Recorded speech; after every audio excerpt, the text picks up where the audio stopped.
தமிழ்செல்வி கல்லூரிக்குச் செல்வதற்காக பேருந்து நிறுத்தத்தில் காத்திருந்தபோது திடீரென அவருக்கு பிரசவ வலி ஏற்பட்டது. அந்த வழியாக காரில் வந்த காவ்யா கூட்டத்தைக் கண்டு இறங்கிப் பார்த்தார். அங்கு தமிழ்செல்வி வலியால் துடிப்பதை அறிந்து அவரை உடனடியாக தனது காரில் ஏற்றி அரசு மருத்துவமனைக்கு அழைத்துச் சென்றார். காவ்யா தகவல் கொடுத்ததன் பேரில் தமிழ்செல்வியின் தாய் வசந்தி, தங்கைத்தனம் மற்றும் குடும்பத்தினர் பதற்றத்துடன் மருத்துவமனைக்கு ஓடி வந்தனர். அங்கு தமிழ்செல்விக்கு ஒரு ஆண் மற்றும் ஒரு பெண் என இரட்டை குழந்தைகள் பிறந்தன. முதல் குழந்தை பிறந்தபோது நினைவோடு இருந்த தமிழ்செல்வி இரண்டாவது குழந்தை பிறப்பதற்கு முன்பே மயக்கமடைந்து விட்டார்.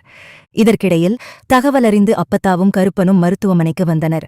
பிரிந்து கிடக்கும் சேதுவையும் தமிழையும் சேர்த்து வைக்க இந்த இரட்டை குழந்தைகள் உதவும் என்று அப்பத்தா கருதினார். ஆனால் இப்போதைய குடும்பச் சூழ்நிலையில் 2 குழந்தைகள் இருப்பதை தமிழ்செல்வியிடமோ மற்றவர்களிடமோ சொல்ல வேண்டாம் என்று முடிவு செய்தனர். தமிழ்செல்விக்கு தெரியாமலேயே ஒரு குழந்தையை தன்னுடன் எடுத்துச் செல்ல அப்பத்தா திட்டமிட்டார். அப்போது காவ்யா ஒரு யோசனை சொன்னார். அந்த குழந்தையைத்தான் ஒரு ஆசிரமத்திலிருந்து தத்தெடுத்து வளர்ப்பதாக கூறி வீட்டிற்கு அழைத்துச் செல்வதாகவும், இதன் மூலம் குழந்தை அங்கேயே வளர்வதோடு பின்னாளில் உண்மையை சொல்ல வசதியாக இருக்கும் என்றும் கூறினார். இதற்கு அப்பத்தாவும் வசந்தியும் சம்மதித்தனர். மயக்கத்திலிருந்த தமிழ்செல்வியின் அருகில் ஒரு குழந்தையை மட்டும் விட்டுவிட்டு மற்றொரு குழந்தையை காவ்யா தனது வீட்டிற்கு எடுத்துச் சென்றார். கையில் குழந்தையுடன் வந்த காவ்யாவைக் கண்டு ஈஸ்வரியும் குடும்பத்தினரும் அதிர்ச்சியடைந்தனர்.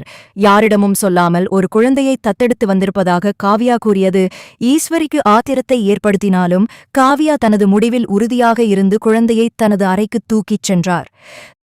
தமிழ்செல்வி மயக்கம் தெளிந்து எழுந்து பார்த்தபோது தன் அருகில் ஒரு குழந்தை இருப்பதைக் கண்டு மகிழ்ச்சியடைந்தாலும் ஏதோ ஒரு பாரம் குறைந்த உணர்வு அவருக்குள் இருந்தது. தனக்கு இரட்டை குழந்தைகள் பிறந்த விஷயம் தெரியாமல் ஒரு குழந்தையை மட்டும் நெஞ்சோடு அணைத்துக் கொண்டார். உங்க அப்பாவையும் நம்மையும் சேர்த்து வைக்கப் போறது இந்த உயிர்தான் என்று கண்ணீரோடு தன் குழந்தையிடம் பேசிக்கொண்டார்.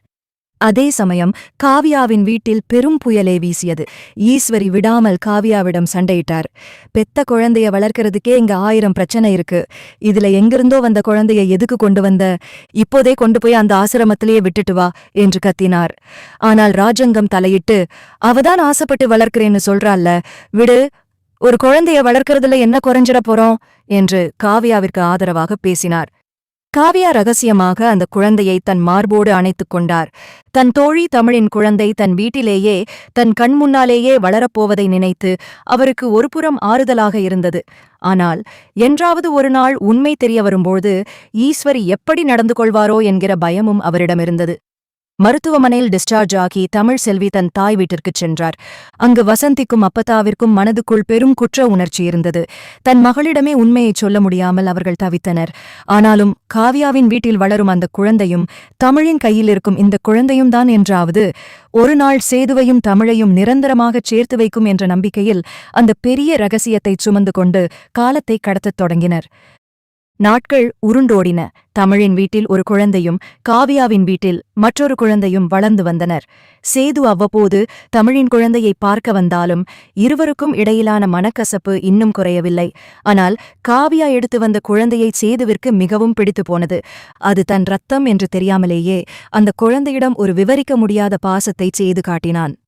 ஈஸ்வரியின் வசவுகளுக்கு இடையிலும் காவ்யா அந்த குழந்தையை தன் உயிருக்கு மேலாக வளர்த்து வந்தார். ஒருமுறை தமிழ்செல்வி காவ்யாவின் வீட்டிற்கு வந்தபோது காவ்யா வளர்க்கும் குழந்தையை பார்த்து அதிர்ச்சியடைந்தார். தன் கையில் இருக்கும் குழந்தையைப் போலவே அச்சு அசலாக இந்த குழந்தையும் இருப்பதை உணர்ந்து தமிழின் மனம் படபடத்தது. என்ன காவ்யா, இந்த குழந்தை பார்க்க அப்படியே என் பிள்ளையைப் போலவே இருக்கே என்று தமிழ் கேட்க அப்பத்தாவும் வசந்தியும் பயத்தில் உறைந்து போனார்கள். உடனடியாக சூழ்நிலையைச் சமாளித்த அப்பத்தா, குழந்தைங்கன்னா அப்படித்தான் இருக்கும், அதுக்காக இப்படியா சந்தேகப்படுவ என்று மழுப்பினார். ஆனால் தமிழின் தாய் உள்ளம் ஏதோ ஒன்றை உணரத் தொடங்கியது. அவ்வப்போது காவ்யாவின் வீட்டிற்குச் சென்று அந்த குழந்தையை தூக்கி பாராட்டுவதை தமிழ் வழக்கமாக்கிக் கொண்டார். ஒருநாள் மருத்துவமனைக்கு தடுப்பூசி போடச் சென்றபோது பழைய மருத்துவ ஆவணங்களை சரிபார்த்துக் கொண்டிருந்த சேதுவின் கையில் அன்று தமிழ் பிரசவித்தபோது எடுக்கப்பட்ட ஸ்கேன் ரிப்போர்ட் கிடைத்தது. அதில் இரட்டை குழந்தைகள், ட்வின் பிரெக்னன்சி என்று குறிப்பிட்டிருப்பதைச் சேது கவனித்தான்.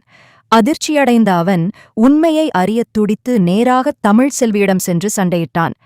இன்னொரு குழந்தை எங்கே? உண்மையைச் சொல்லு என்று அவன் கத்த எதற்கும் புரியாமல் தமிழ் விழித்தார். இந்தச் செய்தி காட்டுத்தீயாக பரவ அப்பத்தாவும் காவியாவும் உண்மையைச் சொல்ல வேண்டிய கட்டாயத்திற்கு தள்ளப்பட்டனர். இறுதியில் காவியா வளர்க்கும் குழந்தை தமிழின் குழந்தைதான் என்கிற உண்மை வெளிவந்தபோது ஈஸ்வரி ஆத்திரத்தின் உச்சத்திற்கே சென்றார். ஆனால் தன் 2 குழந்தைகளையும் ஒன்றாக பார்த்த தமிழ்செல்வி ஆனந்தக் கண்ணீர் வடித்தார். அந்த குழந்தைகளின் பிணைப்பு பிரிந்திருந்த சேதுவையும் தமிழையும் மீண்டும் ஒருமுறை யோசிக்க வைத்தது. தத்தெடுத்ததாகச் சொல்லி வளர்த்தாலும் காவியாவின் தியாகத்தை புரிந்து கொண்ட குடும்பத்தினர் அவரை நெகிழ்ச்சியுடன் பார்த்தனர். அந்த இரட்டை குழந்தைகள் மூலம் குடும்பத்தில் இருந்த பகைகள் மெல்ல மறையத் தொடங்கின. உண்மை தெரிந்த பிறகு ஈஸ்வரி கடும் கோபமடைந்தாலும் ராஜங்கம் அவரை சமாதானப்படுத்தினார். நம்ம ரத்தம்னு தெரியாமலே இத்தனை நாள் இந்த குழந்தைய தத்தெடுத்த பிள்ளைன்னு காவியா வளர்த்திருக்கானா, அவளோட மனசு எவ்வளவு பெருசுன்னு பாரு என்று அவர் சொன்னது அனைவரையும் சிந்திக்க வைத்தது. தன் 2 குழந்தைகளையும் ஒரு சேரக் கண்ட தமிழ்செல்வி அவர்களை வாரி அணைத்துக் கொண்டு கதறி அழுதார். என் பிள்ளையை எனக்கே தெரியாம பிரிச்சு வச்சுட்டீங்களே என்று அவர் அப்பத்தாவிடம் கேட்டபோது, உன்னையும் சேதுவையும் சேர்த்து வைக்கத்தான் இந்த சின்ன பொய்யைச் சொன்னேன் என்று அப்பத்தா கண் கலங்க விளக்கமளித்தார். இந்தச் சம்பவம் சேதுவின் மனதிற்குள் பெரிய மாற்றத்தை ஏற்படுத்தியது. தன் பிள்ளைகளுக்காகவும் தனக்காக இவ்வளவு பெரிய தியாகத்தைச் செய்த காவியாவிற்காகவும் தமிழை மீண்டும் ஏற்றுக்கொள்ள அவர் முன்வந்தார். ஈஸ்வரியும் தன் பிடிவாதத்தைத் தளர்த்தி பேரக் குழந்தைகளுக்காக தமிழைத் தன் வீட்டிற்கு மருமகளாக அழைக்கச் சம்மதித்தார். காவியா தத்தெடுத்ததாகச் சொன்ன அந்த குழந்தையே இறுதியில் அந்த பெரிய குடும்பத்தை பிணைக்கும் பாலமாக அமைந்தது. தமிழ்செல்வி மற்றும் சேதுவின் வாழ்வில் இருந்த இருள் மறைந்து 2 குழந்தைகளின் சிரிப்பு சத்தத்துடன் அவர்கள் புதிய வாழ்க்கையைத் தொடங்கினர். காவியாவின் தியாகத்தை பாராட்டிய குடும்பத்தினர் அவரை தங்களின் குலதெய்வமாகவே கருதினர். குடும்பத்தினர் அனைவரும் ஒன்று சேர்ந்த பிறகு தமிழ்செல்வியும் சேதுவும் ஒரே கூரையின் கீழ் மீண்டும் வாழத் தொடங்கினர். 2 குழந்தைகளும் ஒன்றாக வளர்வது அந்த வீட்டிற்கு புதிய மகிழ்ச்சியை கொடுத்தது. தமிழ்செல்வி தன் ஒரு குழந்தையை வளர்த்த காவியாவிற்கு தனது நன்றியை தெரிவித்துக் கொண்டார். என் பிள்ளையை என்னிடமிருந்து பிரித்தாலும் ஒரு தாய்க்கு மேலாக நீ அவளை பார்த்து கொண்டாய் என்று உருக்கமாகக் கூறினார். ஆனால் ஈஸ்வரியின் மனதில் இன்னும் ஒரு மெல்லிய கோபம் இருந்து கொண்டே இருந்தது. காவியா தன்னிடம் பொய் சொல்லி குழந்தையை வளர்த்ததை அவரால் முழுமையாக மறக்க முடியவில்லை. அவ்வப்போது அவர் காவியாவை குத்திக் காட்டினாலும் குழந்தைகள் அவர் மீது காட்டிய பாசம் ஈஸ்வரியின் மனதையும் மெல்ல மெல்ல மாற்றியது. சேதுவும் தமிழும் பழைய கசப்புகளை மறந்து தங்கள் குழந்தைகளின் எதிர்காலத்திற்காக இணக்கமாக வாழப் பழகினர். ஒரு நாள் அந்த குழந்தைகள் இருவருக்கும் பெயர் சூட்டும் விழா மிக விமர்சையாக நடந்தது. அப்போது ராஜங்கம் ஒரு முக்கிய முடிவை அறிவித்தார். இந்த குடும்பம் ஒன்று சேர காரணமான காவியாவிற்கு நாம் ஏதாவது செய்ய வேண்டும். அதனால் இனி இந்த குடும்பத்தின் எல்லா முக்கிய முடிவுகளிலும் காவியாவிற்கு சம உரிமை உண்டு என்று கூறினார். காவியாதான் தத்தெடுத்ததாக நினைத்த குழந்தை இப்போது தன் தோழியின் குழந்தையாகவே தன் கண்முன் வளர்வதைக் கண்டு பெரும் நிம்மதியடைந்தார். தமிழ்செல்வி மீண்டும் தனது கல்லூரியை தொடர முடிவெடுத்தார். அவருக்கு உறுதுணையாகச் சேதுவும் காவியாவும் நின்றனர். பல போராட்டங்களுக்குப் பிறகு அந்த இரட்டை குழந்தைகளின் வரவு அந்த பெரிய குடும்பத்தில் நிலவிய பிரிவினைகளை நீக்கி அன்பால் அனைவரையும் கட்டி போட்டது. இதோடு அந்த கதை ஒரு சுபமான நிலையை எட்டியது. வீடியோ பிடிச்சிருந்தா லைக் பண்ணுங்க, கமெண்ட் பண்ணுங்க, மறக்காம நம்ம சேனலை சப்ஸ்கிரைப் பண்ணுங்க. நன்றி.